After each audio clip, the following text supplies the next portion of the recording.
name it all. Of course, who wouldn't be? I was surprised Kaya nagmalala siya. even me. I never really expected it.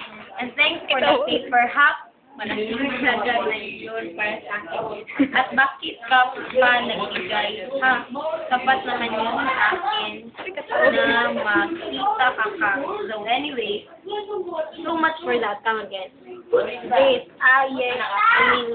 it right? Before I've never really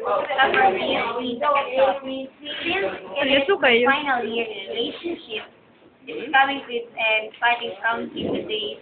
What I have here are my wishes for you. We never even know how Taas na sila. Hindi kaya humo. and where it ends without a plan. But no matter what, your self-remind comes and I'm still your boy. Iyo kalod, yuck. Whatever and ever ain't it. So here's my wish. First, I really know that there's a limited time when I become part of your day. Second, I hope that you'll never ever change your good attitude left the bad one. Okay? Three, treasure your friends in your heart and you. It's always a worthy thing. Somehow, someday you'll remember, wow, I'm so lucky pala that I have in my school. So hold them aside, come. Finally, take care of yourself because I care a lot.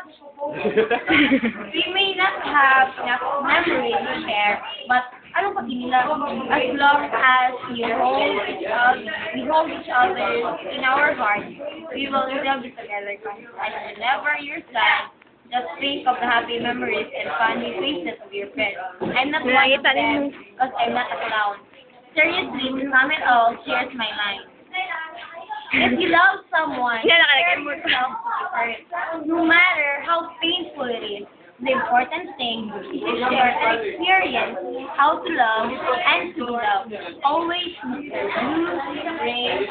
Bunny Ray, Bonla, touch face lang. Uy, butang ka YouTube, Zio. Butang.